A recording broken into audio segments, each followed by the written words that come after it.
Riley, O'Reilly, officially. It's so funny. When I first started Do Not Talk, I'm Charlie Simons, by the way, talking about two things you're never supposed to talk about: religion and politics. That's what we do. And it's normally Spike, my other dog, the little min pin mix, whatever the heck he is, SPCA purebred. That's what he is. Um, he's always pawing at me and always wanting to come up, always wanting to be here. Whenever I'm sitting down, he has to be right next to me. Well, now things have switched, and I don't know what's going on. Spike, I'm not even seeing him right now. I'm not quite sure. He's probably on the bed. Riley keeps pawing at me and keeps wanting up, like it used to be with Spike. So Riley's also an SPCA purebred. He's got the Donald Trump swoop going on with the hair, blonde and everything. And he's what is he? I don't know. He's my very first little dog. I know that. But anyway, that's little Riley. Son, Daddy needs to go to work now. Okay. Can I put you down? I got to do some stuff.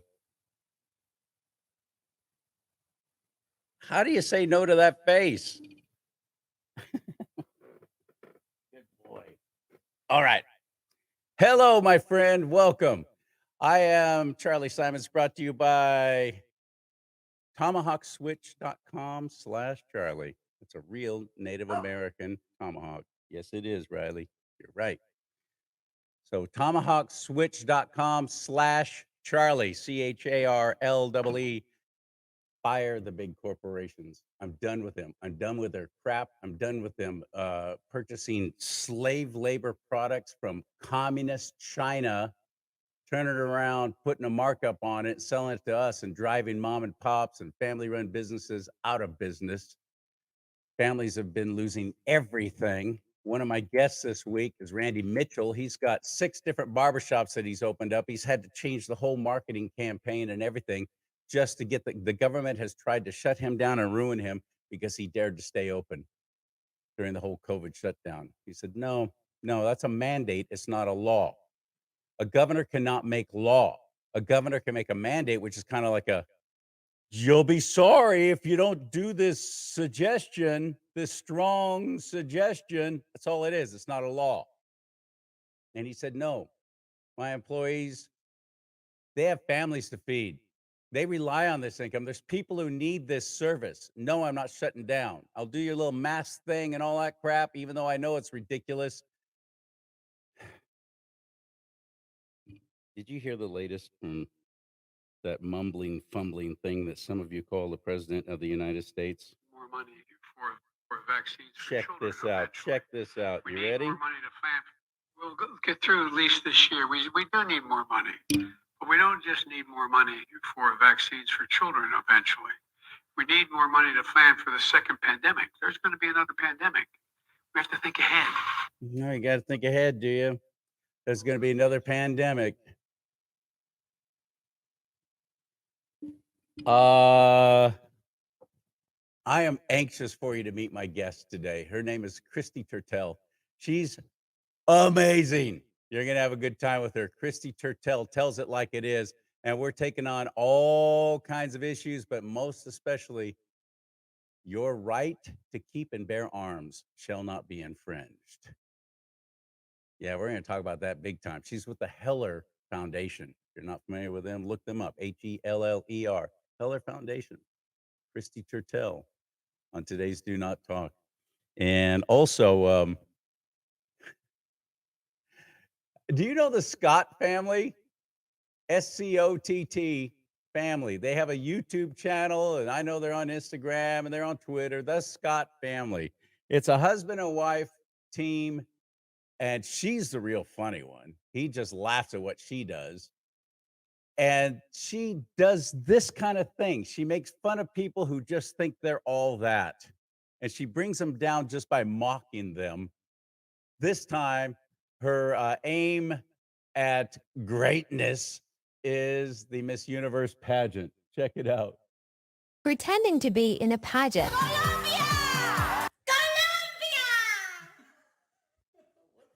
Costa Rica!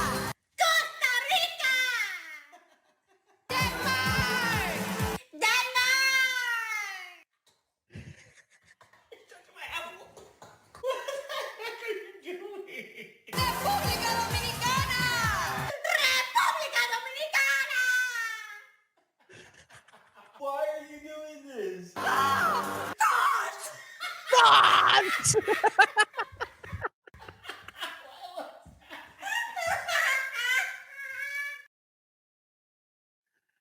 I love her. I also love KRISTIE TERTEL. She's one of my new favorite people on the planet. You're meeting her next here on Do Not Talk. Hit it. Yep, here he comes. Riding his trusted steed through the Sierra foothills as he brings you the news. He calls himself Charlie! What you doing, Charlie? Sorry, Charlie. Hi, Charlie. There you are. Look how cute you are. Yeah. Hey, Charlie. What's with the dark glasses? And now, here he is, a man of God, living in a world of Disney. Ow, Charlie! Charlie Simons. Charlie bit me.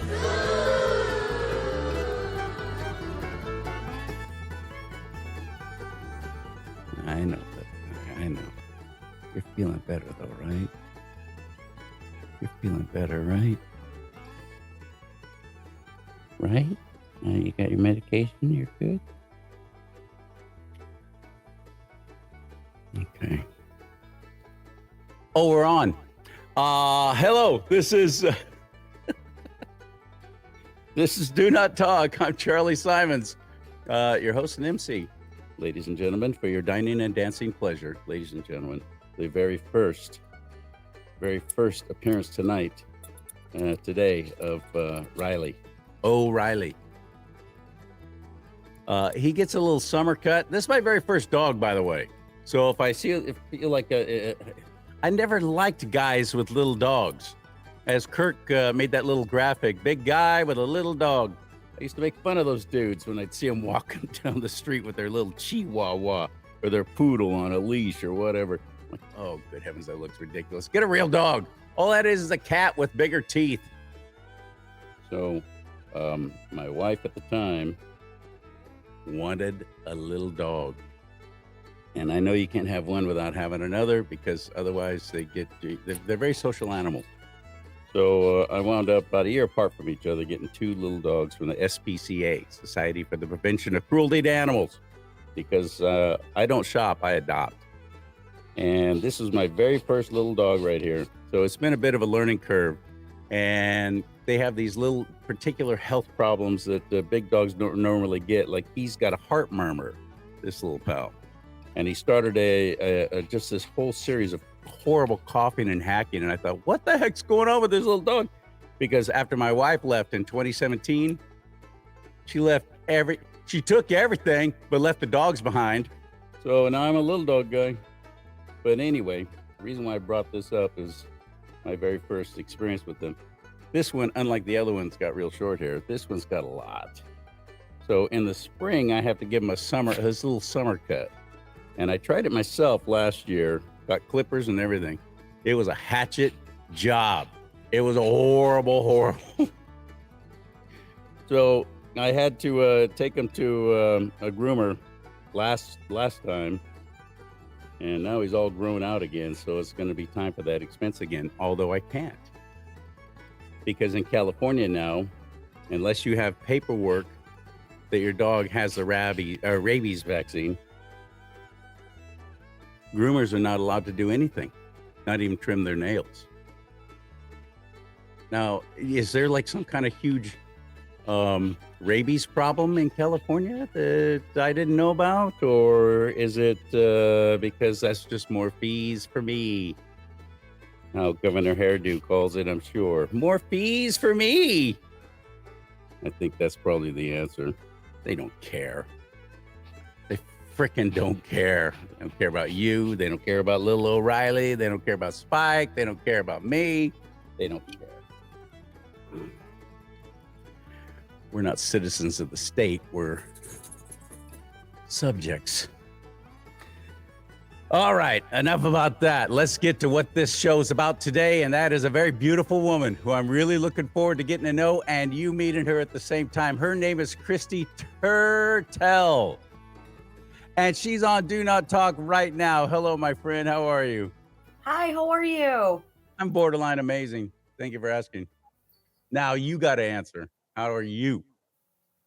I am outstanding. Now I met Mr. Riley. He's got to show me up. I'm usually the only blonde on camera. So, I do have a lot to live up to. He's a gift from the Lord. I thank the Lord for my dogs all the time. And now that I've had little dogs, I'm like, oh, I get it. Okay, they're pretty dang fun. Their little personalities are a kick. Excuse me, let me take a drink out of my brand new Do Not Talk 15-ounce mug. Where can I pick one of those up while I'm lobbying here in Washington? Christy, what a great, I never even thought about that. You're absolutely right. Do-not-talk.com. That's our brand new website. Kirk Deshawn from Forefront Aerial Productions did an amazing job. I've seen a lot of websites. I've seen them professionally produced, big networks. I've worked for 2 different big networks, and they always had the best of the best. Telling you what, this website rivals them. He did such a great job. So it's do-not-talk.com. The do-not-talk.com, some dude's selling it and wants money for it. So we're like, well, we don't have that. So until after we sell all this merchandise, we got shirts and mugs there now for you. Thank you, Christy, for coming on. You're a delight. You are a, I didn't learn until just recently. You're in the under 5 foot club. And you compared yourself to a chihuahua, and like you just don't back down. You go after the ankles if you have to, but I'd put you more in the category of pit bull. You're an amazing person. Where are you from originally? Originally, I am from Allentown, Pennsylvania.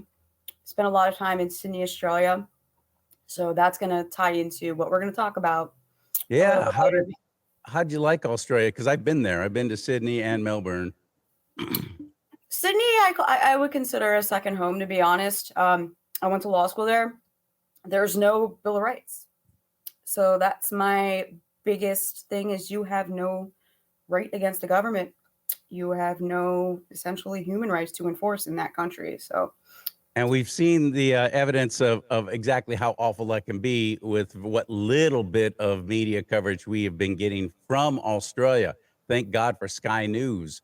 They've been exposing their own government and what's going on more than anybody over here has. It's a terrible place right now to be in Australia. I really am shocked that they have rolled over like this. And a lot of it was when they gave up their guns. That goes back a ways, didn't they? And they voluntarily, for the most part, gave up their freaking guns. Yeah, and violent crime actually increased, especially in the suburbs of Sydney. Sydney is geographically about 10 times the size of New York City, so it's a very, very large area. And including the suburbs, a lot of violent crime is being committed now with knives by the gangs, by a lot of, unfortunately, angry people that found other means to hurt innocent victims. So that's a shame. During the lockdown, they got so heavy-handed that they're busting into people's homes and dragging them out of their homes for daring to do this or daring to do that, or like what we've been seeing in Europe and Canada and Australia, charging people just for things that they post. Yeah.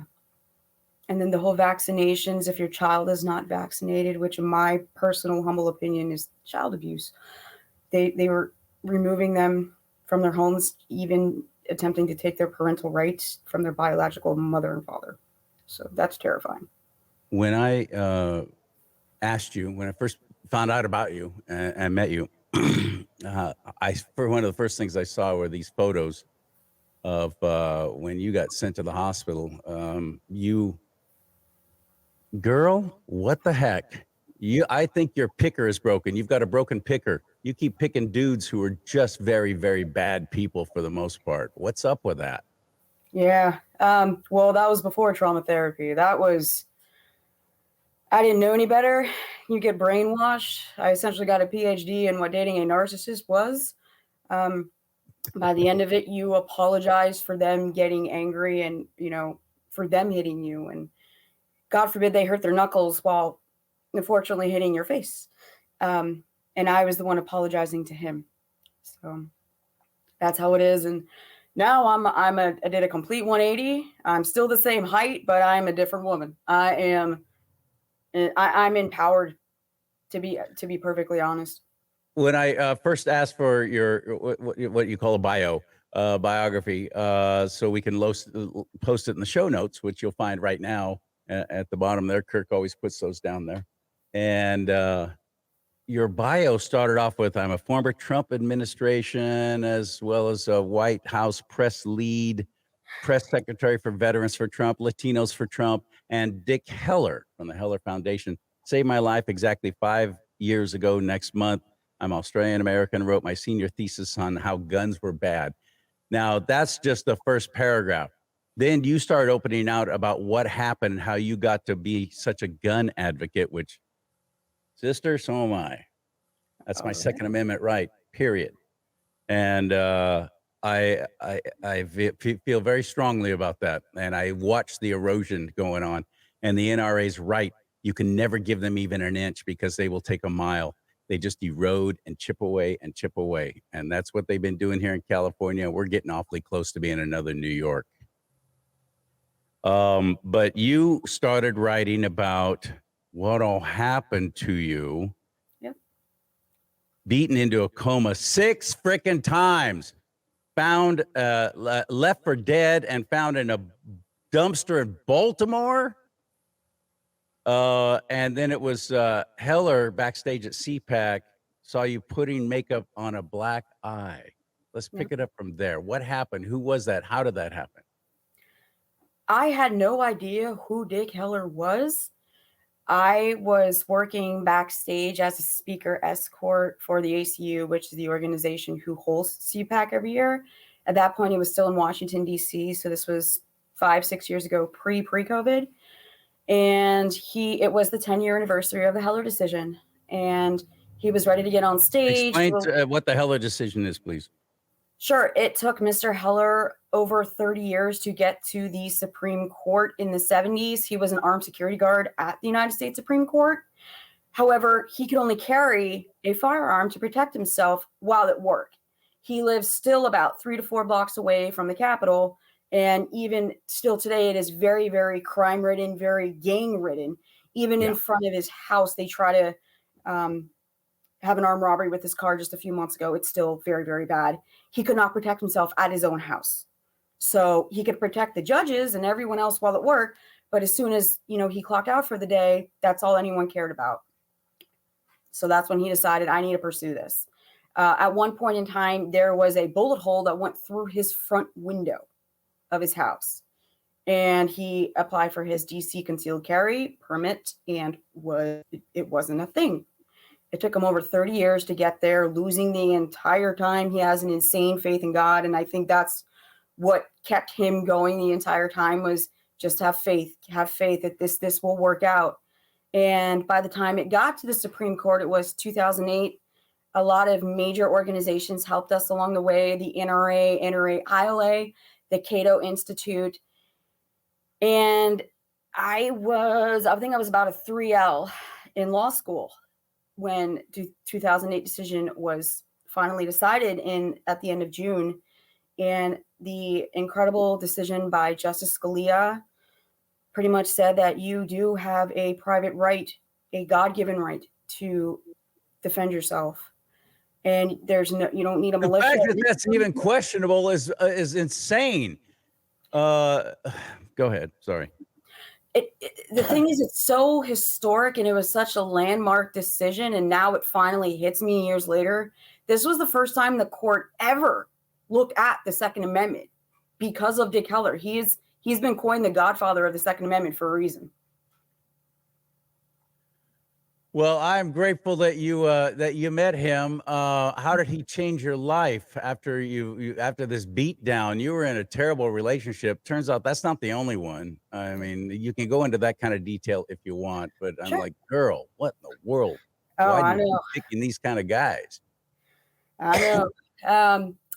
He saw me putting makeup on a black eye. We exchanged numbers, and he invited me over to his house a couple of weeks later. And I had my classroom session. You know how you have a classroom session before you go to the range, at his kitchen table, where that bullet went through the front window years and years prior. And in the afternoon, me and his wife went with him, and I got my first firearms instruction at NRA headquarters in Virginia, which is still there. Beautiful, beautiful range. Highly recommended it. And the first gun I ever shot was the $1 million Heller gun. It was a what? The first gun I ever shot, the gun that he taught me how to shoot on, was the Heller gun. The gun that was the start of that court case. So, I'll be darned. What kind? What is it? oh Lord, see, listen, I am new. It was a revolver, I believe. I will give you the intel on that. It was I've been shooting a lot of Short guns. barrel, long barrel, Long medium? barrel. Huh? Very long barrel. Yep. Long barrel. Okay. Yep. I Most believe it likely was, a 45 then, I'm thinking, Yes, or possibly a 40 caliber. I think it was a 45. Okay. It was very anticlimactic. I was expecting a huge, like the movies, a huge bang, boom, and to be thrown 10 feet behind me. And it was just a little pink.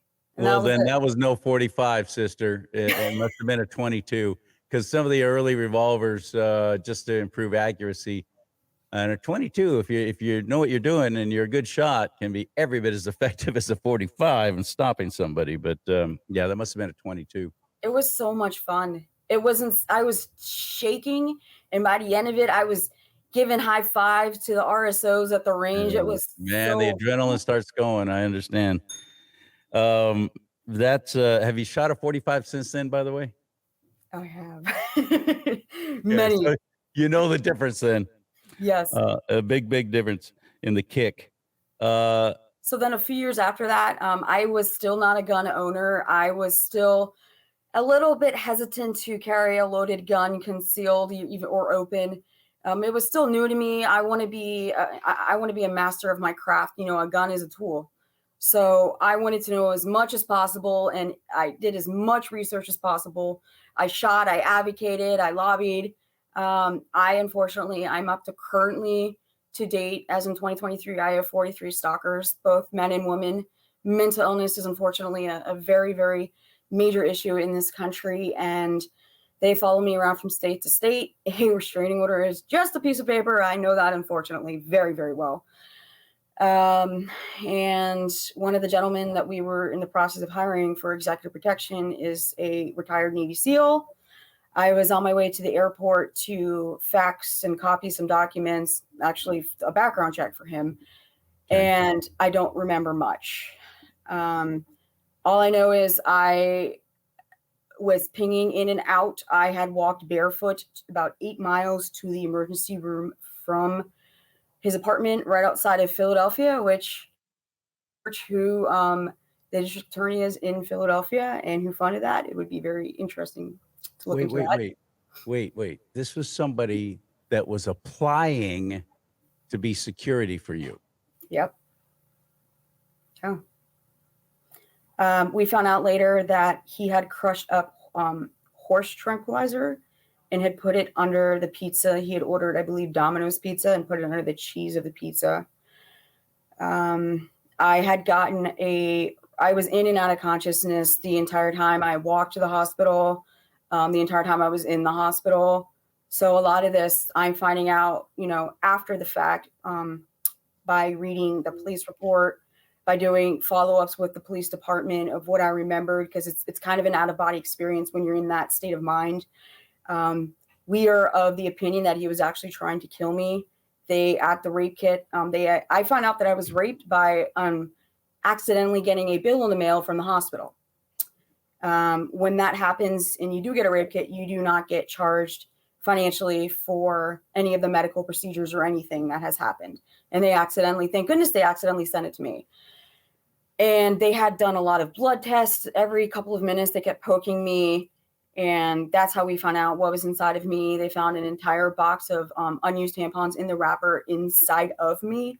I believe 8 to 10 from what I remember. Whoa. What? Yeah. Say it again.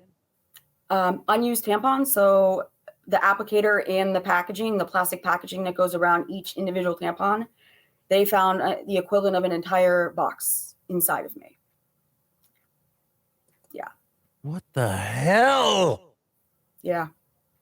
That I am grateful to God that I was in such a unconscious state, I guess you could call it, so that I don't remember much of that part.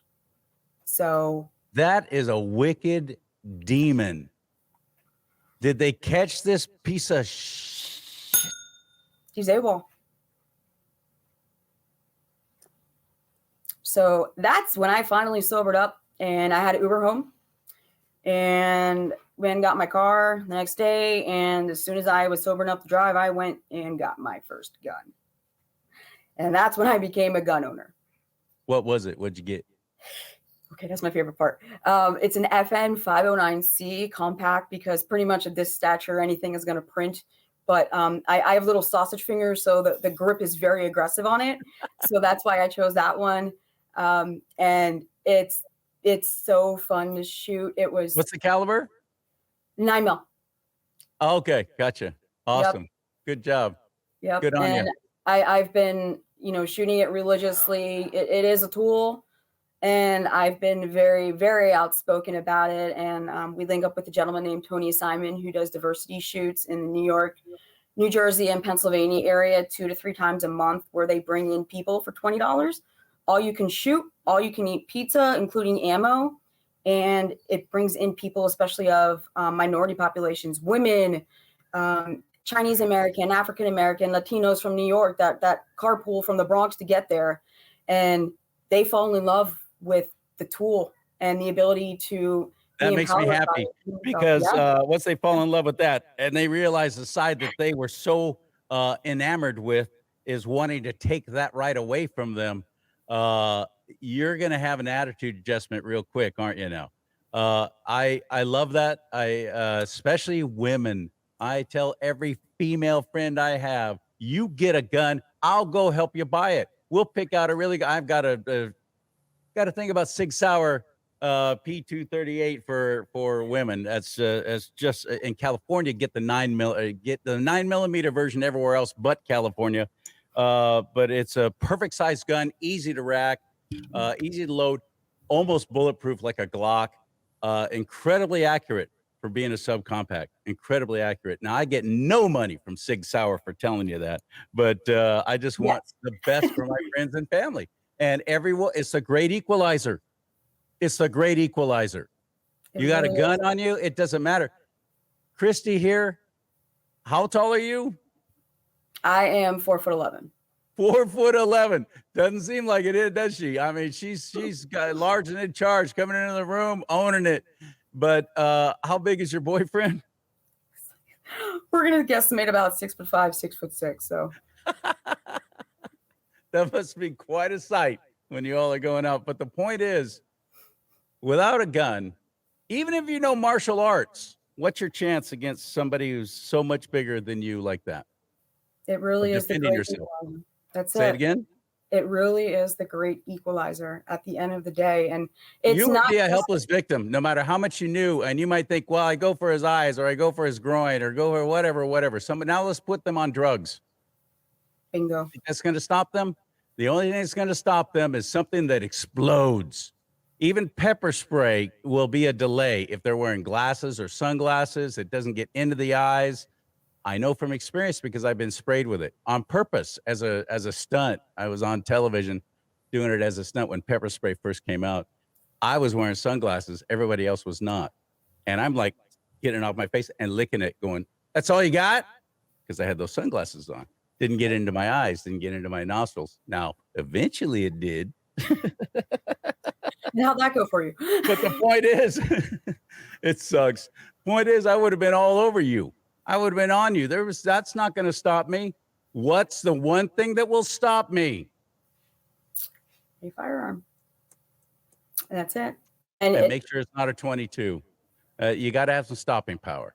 that's it. 9mm is the minimum. I would suggest something bigger than that, but that's all right. Absolutely. And it's not just firearms. Like I also bring people into Krav Maga because you learn situational awareness, which is so key. It's basically street fighting. That's Israeli street fighting. It is very, very good, very effective for close up, but a gun, make sure nobody gets that close to you, hopefully. And here's another thing too, while I'm on a rant, women, stop carrying it in your purse. That's the absolute last and worst place you should ever put a weapon, because a purse is easy to steal. Yeah, you don't even have to notice it. Next thing you know, it's gone. They've got everything, all your cards and everything, and they have your weapon now too. Stop putting it in your purse and thinking you're okay. How are you going to get to it that quickly? You need to have it on you somewhere, and they even have bras that have holsters in them. I know because I bought one for my ex-wife when we were still married. Uh, have it on you at all times. Do you, Christy? Do you carry like that? Oh yeah. Heather calls that the flashbang, the bra, by the way. It's funny. I know it's fun, huh? Um, And another thing, let's just keep going. Have one in the chamber. oh yeah. Have a round chambered. And I hate safeties for that very reason. It's just one more thing that can go wrong when you need it, when half a second counts. You might forget about that safety. You go to draw and fire, and it's still on. I hate safeties, so I try and buy weapons that don't have them. My cars and my which KAHR and my Glocks. Glocks. It's got the in the trigger. Safety in the trigger, so you don't have to worry about clicking or something like that. So try and find a weapon that does not have a safety, is what I'm saying. Have one in the chamber at all times. And if you're thinking, well, what about an accidental discharge? Doesn't happen with a striker fire. No. Doesn't happen. You can drop it, you can throw it down. It's not going to accidentally go off. Like I heard Tom Sullivan say one time, Christy, you know that conservative talk show host Tom Sullivan? He literally said, oh, it happens all the time. That was a complete lie. No, it does not. It shouldn't happen all the time. That means you're not training. But I'm just talking about having one in the chamber and worrying about accidentally going off and shooting yourself. Unless you pull that trigger, it's not going to happen. That's why you have a proper holster, you train, and you stay, this is a tool. You stay every month at least, go to the range, Sundays, God, guns, and freedom. Make it a thing. Mm-hmm. That's it. I have dominated this conversation because I'm very passionate about that, because I love the women who are in my life, and I want the best for them, and I want them to be protected. And I just know of no better way. And it is our constitutional right. That's what sets us apart from other countries. That's why we are the greatest nation in the history of the world, at least for now.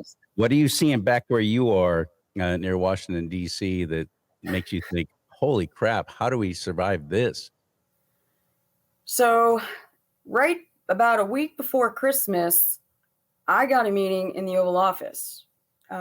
Dick Heller, me, and a gentleman named Martin. He goes by Firearms Chronicles. He is a gun industry media fireball.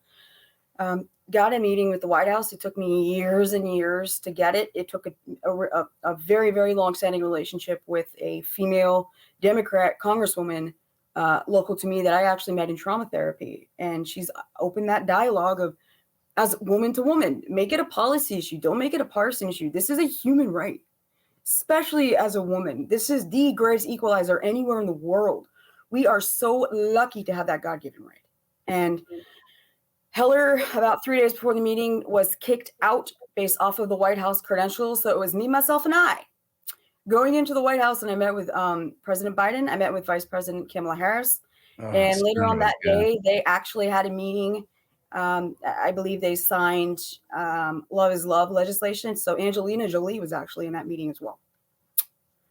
And I had 15 minutes to tell my story, and they were very compassionate. And it's good to have that type of dialogue that a lot of people don't have that opportunity to, because I approach it with compassion.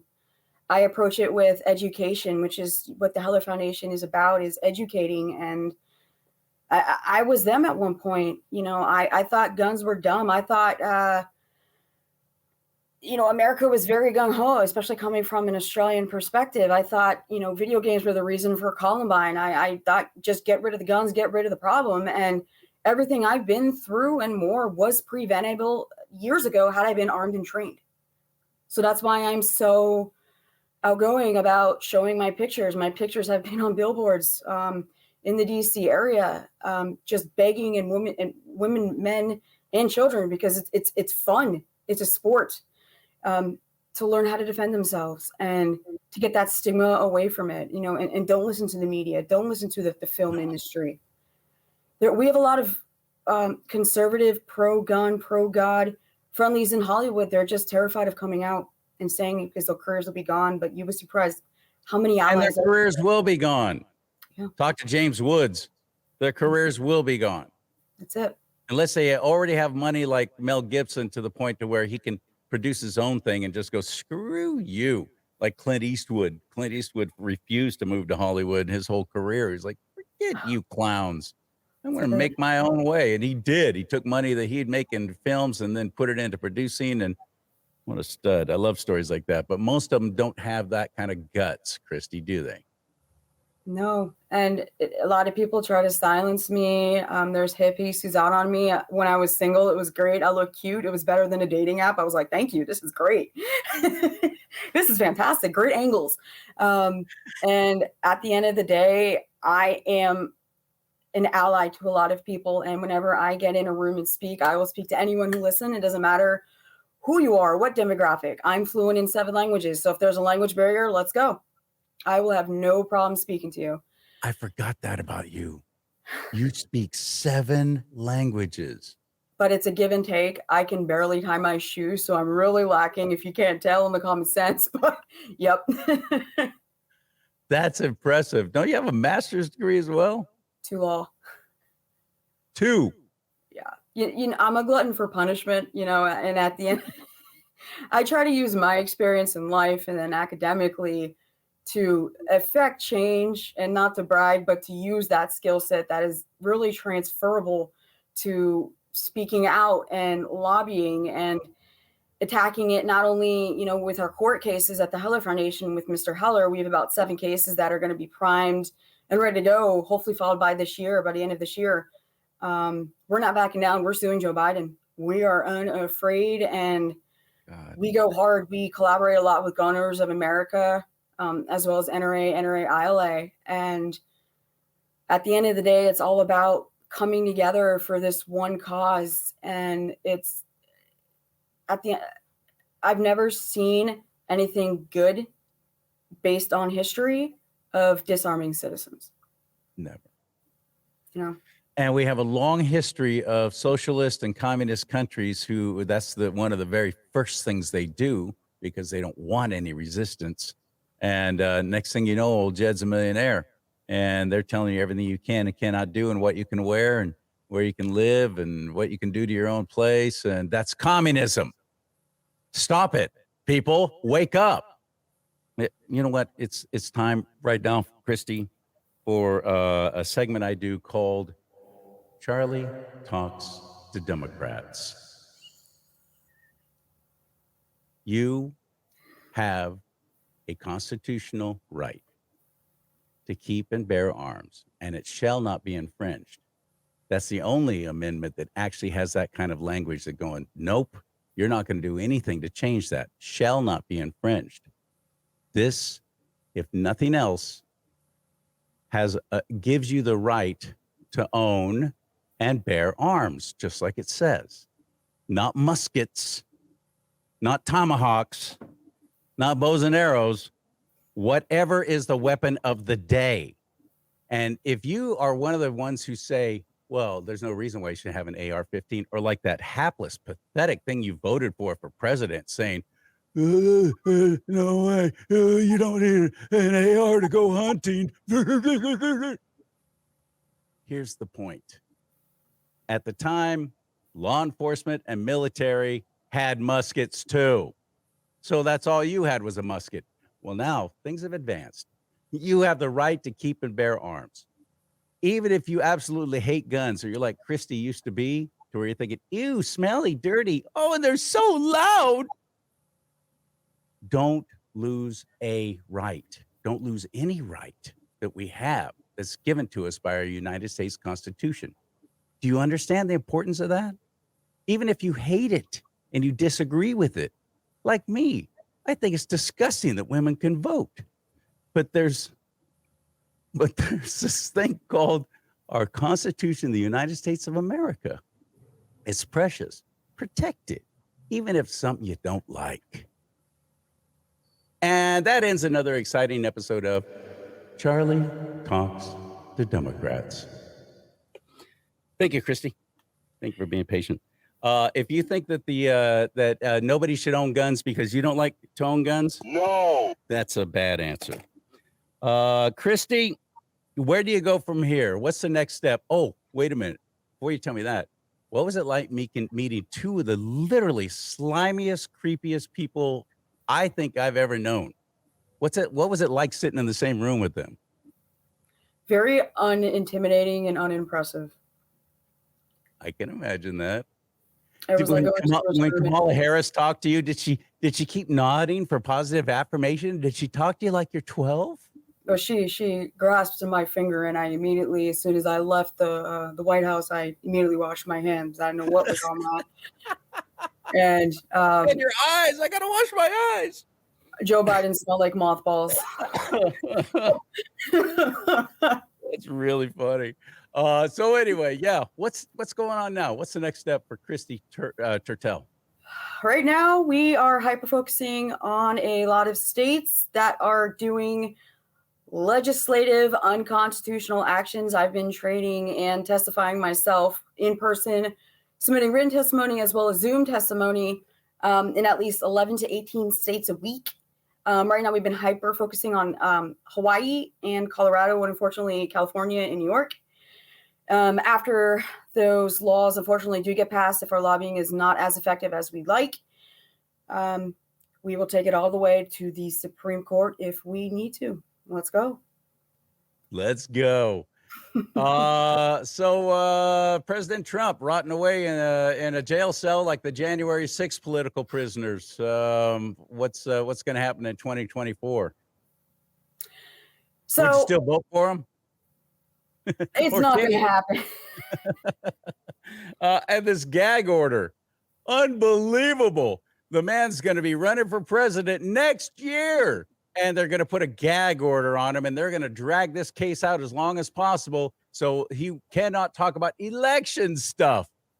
Now, that is a prima facie a case of election interference if I've ever seen one. How is this happening? How is this being allowed to even continue? The audacity of this group of villains. That's what they are. They're demonic villains who are running, starting at the top. Biden is one of the worst, and he's not even calling the shots. I'm quite convinced it's Obama. It is Obama. After my meeting in December, you go through the White House and they have it decorated for the holidays, and it was actually embarrassing because it was like it looked like a preschool kindergarten class had gone in and decorated our first family's residence, and it was almost like a shrine. Michelle Obama had a huge portrait, normally where the sitting president's portrait was. It was done. It had been commissioned, and he had made a huge thing of a huge ceremony of it being revealed. So it did exist. It just wasn't there. And upon Big Mike did that. Big Mike did that. Little fella's cute, ain't he? Michelle Obama. Barry Sotero's best friend in college, and then some. Friend with benefits was Mike. Looks amazingly like Michelle. Here. I am not going to disagree. You've not seen that comparison? Oh, it is a thing. It is. It is. And in many photos you can see the thing, but I had no idea that he had put a photo of his first lady self up there on Christmas. And upon exiting, they have a huge "We the People," which has the Constitution in the background of it. I have amazing pictures, and then you see the normal picture, which would have the first lady sitting and the president of the United States standing in the chair behind her with his hand on her shoulders. Instead, it was the Obamas. And this was just in December. Not one picture of President Biden. You're talking about just this past Christmas. Yes. I didn't even put that together. You're talking about this past Christmas. That's what it was like in there. Yeah. I have pictures and video, and it's embarrassing. All you can do is laugh at this point to maintain sanity. It was just Joe has got to know that they detest him, right? I mean, he can't be that unable to have any kind of cognitive thought, can he? He's got to know that they detest him. He's surrounded by yes people.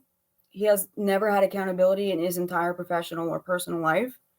And it does know he's either ignorant or complicit, and I'm not sure which is worse. Dang, girl. How can we help you? How can we find you? How do we get involved with KRISTIE TERTEL? I am a woman of many hats. www.hellerfoundation.org is our 501c3 nonprofit.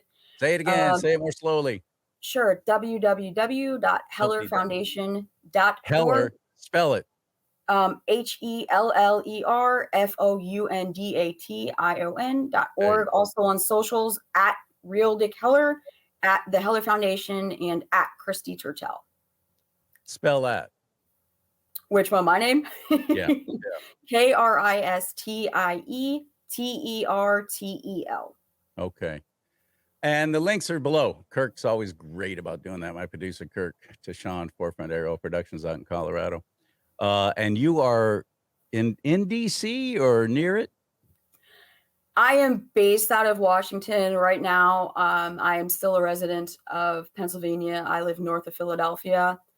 But I am everywhere. I've been doing a lot of 1099 private contracting work with campaigns, simply to get the pro-God, pro-life, pro-gun movement out there, not only to the candidates, but to the constituents. And voter contact is what wins elections. And the people are begging to hear what a lot of candidates are about, especially if there's not a lot of name recognition. So it's truly an honor to be subcontracted by a lot of super PACs to help them do that. Do you think, like I do, that we need far more in the Republican Party, people like Ted Cruz, Jim Jordan, Trey Gowdy, outspoken Matt Gaetz, Marjorie Taylor Greene, who I love. Do you think we need more people like that in the Republican Party, or do we need more who will reach across the aisle? It's not reaching across the aisle at this point. It's treason. And we need to not only duplicate people like Matt Gaetz, Lauren Boebert, Marjorie Taylor Greene, who are members of the Second Amendment Caucus with Heller and I, but magnify them, have babies. Exactly. Please, Marjorie Taylor Greene, have more children so we can have you in office indefinitely.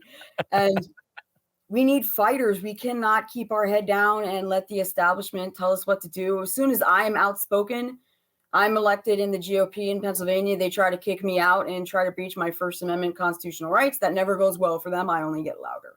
So we do need more people, and they will try to be pushed out of either elected positions, paid positions, or just silenced entirely. And my suggestion is link up with organizations. If your GOP is swampy, find a Tea Party. I'm a member of the Lehigh Valley Tea Party, the largest. Or the CRA. California Republican Assembly is a great group. Love it. Love it. Are you familiar with them? Yes, sir. Yes, sir. I don't know if you have any in other states, but here in California, we have the Republican Assembly, which Ronald Reagan was a big fan of. That's about the time it started. And if you were alive today. I know, huh? I think, in many ways, I think that Donald Trump is very similar in his attitude. Attitude, tenaciousness, and ability to take a few slings and arrows. May God bless that man. May God help him and encourage him and strengthen him. This is awful what's going on right now. This is unprecedented, never in the history of our nation. This is third world banana republic crap. This is communism is what we're seeing right here, where they can't win with ideas, so they force you to accept it and to comply through the law. How many, comparatively speaking, Democrats versus Republicans, what do you think or perhaps you even know, I wish somebody would know this. What's the percentage of Democrats who are attorneys as opposed to Republicans who are attorneys? Most of the Republicans come from the business side of things. They're self-reliant. They've had to make it themselves. They realize how oppressive government can be to actual business. But on the left, they're all freaking attorneys, aren't they? And physicians, and they make probably about 5 to 10 times more than anyone else because of who funds them, like George Soros, like the Clintons, like all the Obama organizations. And they will go, like we saw with Rudy Giuliani, they will go after your licensure. They will try to destroy your family. It's really unfortunate. And a lot of us, like myself, are not in it for the fame. I do get recognized a lot just because of my previous positions and being so outspoken. And I despise it. I hate it. And it's a good thing, but also a bad thing. And we need more people to come out and be like President Trump, who's been such an ally and such a hero to us. And if you publicly support him, then they come after you too. I've had the FBI come to my house multiple times. It's sad. The only reason why they haven't knocked on my door is I live on a working horse and cattle ranch, and way too many people around here are packing. But sister, I've got stories. I've got stories. I've been in the media my entire adult life, and I have been ostracized. I've been targeted. I've been threatened. My life has been threatened way more than once. I've got stories, so I understand. You're extraordinary. I've become a very, very big fan of yours, and I want you know that I'm in your corner. I'll do anything I can to help you anytime with anything at all. Even helping you buy a new firearm. So if you ever come out to California, please let me know. It'd be great to get together with you for lunch sometime. Or I'll take you to Cattleman's. That's the place right there. If you like beef. I keep hearing about that with the giant steak. Yep. Yeah, buddy. So it's just a pleasure meeting you, and all the best. And anything you want to let us know or leave us with before you go. I just want everyone listening to know that you matter, you have value, and you are worth fighting for. Amen. I'm Charlie Simons. This is Do Not Talk, talking about two things you're never supposed to talk about, religion and politics, with anybody, anywhere, anytime. Not afraid. Bring it on. You got an opposing point of view? You hate what we stand for? You want to be a guest on the show? Bring it. You can leave a message for either me or our producer, Kirk, at do-not-talk.com. And if you want to join me in firing the big corporations, hey, KRISTIE, Scott McKay introduced me to this, and I'm in. It's called tomahawkswitch.com/Charlie. Yes, that's a real Native American tomahawk. tomahawkswitch.com/Charlie, CHARLEE.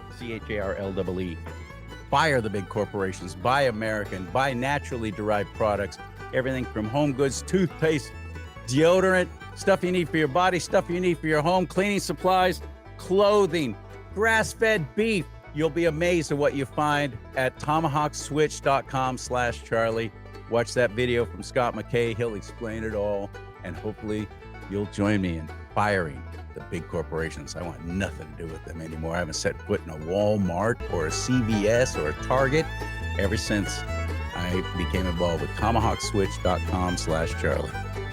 And thank you for helping us at Give, Send, Go. Do Not Talk. The link is below. You want to make a financial contribution to this ministry, and that's what it is. GiveSendGo.com. Do Not Talk. Or you can become a monthly subscriber at notalk.locals.com. Notalk.locals.com. May God bless you and keep you. Oh, thank you, by the way, Kirk Deshawn, Forefront Aerial Productions. Always making me look and sound better than I do in real life. Can't forget him. May God bless you and keep you. May God bless America, but most importantly, may America bless God.